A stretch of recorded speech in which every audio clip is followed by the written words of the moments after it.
સૌરાષ્ટ્રની વધુ એક સહકારી સંસ્થામાં કૌભાંડ થયાના ભણકારા વાગી રહ્યા છે। રાજકોટમાં જનતાની બેંક ગણાતી રાજકોટ નગર નાગરિક બેંક સાથે કરોડો રૂપિયાની છેતરપિંડી આચરવામાં આવી હોવાનો આક્ષેપ થયો છે। બેંક લોનમાં બેંકના વહીવટકર્તાઓ દ્વારા જ કૌભાંડ થયું હોવાના આક્ષેપથી ફરીથી રાજકોટના સહકારી ક્ષેત્રમાં હડકંપ મચી ગયો છે। આ કોઈ સાંભળેલી વાત નથી, પરંતુ આ ગંભીર આક્ષેપ સાથે નાગરિક બેંક બચાવો સંઘ જ મેદાને આવ્યું છે। ઘાટકોપર સહિતની બ્રાન્ચમાં 1.5 વર્ષથી 25 જેટલા ફ્રોડ થયા હોવાના નાગરિકો બેંક બચાવો સંઘે આરોપ લગાવ્યો।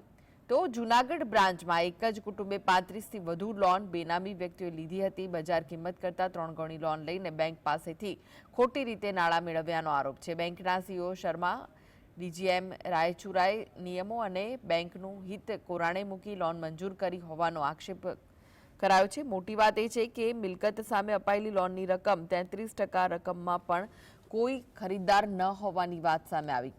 નાગરિક બેંક બચાવ સંઘ આરબીઆઈ દ્વારા આપવામાં આવેલી ક્લીન ચીટનો પત્ર જાહેર કરવાની માંગ થઈ છે। 5 કરોડ રૂપિયાની 25 લોન આપવાનું કોનું હિત સમાયેલું છે તેવો સવાલ પણ નાગરિક બેંક બચાવ સંઘે કર્યો છે। બેંક માન્ય વેલ્યુઅર દ્વારા વેન્યુએલેશન થયેલું છે, એના આધારે લોન અપાણી છે। ખાસ આપ જાણો છો કે 100% મોર્ગેજ વગર એક પણ લોન આપવામાં આવતી નથી, તો પછી ઓછી રકમની લોનની વાત જ ન થઈ શકે ને।